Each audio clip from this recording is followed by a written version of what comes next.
شهاب سنگ بی‌نظیر، تجمعی از خرد سنگ‌های بین سیارکی،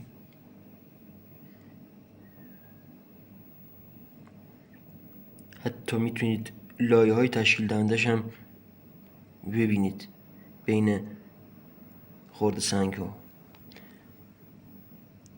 خرد سنگ‌های به انواع رنگ‌ها، شاید حدود فکر کنم 20 نمونه رنگ تو این سنگ جمع شدن، تو این شهاب سنگ. و قشنگتر از همین که اینا چون تو خلأ به هم چسبیدن، بسیار تنگ و فیت کنار هم قرار گرفتن و اونقدر قشنگ کنار هم قرار گرفتن که حتی مرزبندی هاشون هم قابل رؤیت. مطلقاً منشأ زمینی ندارن سنگ های تشکیل دهنده، هم از رو رنگشون میشه فهمید، هم از رو بافتشون، چون اصلا در مقابل حتی سنباده کردن هم بسیار مقاومت میکنن و اصلا قابل سنباده شدن هم نیستن، بسیار سخت و متراکم بافتشون.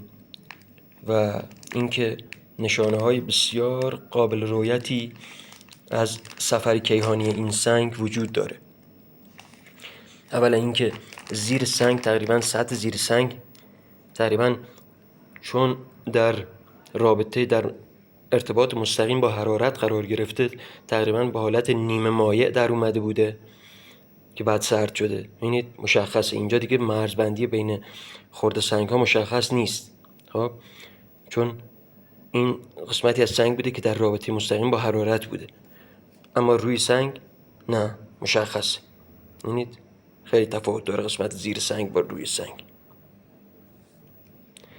و یکی دیگه شدت ضربه در لحظه برخورد. ببینید این اثری که اینجای سنگ موجوده، این شکاف، این ترک در لحظه برخورد ایجاد شده، چون بسیار سهمگین بوده برخورد، واسه همین این ترک به وجود اومده و تقریبا یک قسمتی از سنگ شکافته شده از قسمت جلویی سنگ.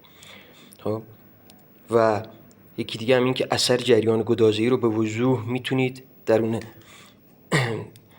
سنگ ببینید. یعنی زمانی که جریان مذاب به راه افتاده، ببینید اثر جریان مذاب که روی سطح سنگ به راه افتاده به وضوح میشه دید و قابل رؤیته. و یکی دیگه هم ببینید این اثر رسوباتی هست که به سنگ چسبیده در لحظه برخورد با زمین. در اثر برخورد کوبه‌ای با زمین این سنگ قسمتی از رسوبات رو به خود جذب کرده. و همین خواستم اینو بهتون یه بار دیگه نشون بدم و اینکه میخواستم نظر شما رو هم در این رابطه بدونم. خواستم اینم نظر تخصصی شما در این زمینه چی میگه. ممنونم و بازم چشم به راه نمونه‌های دیگه باشید.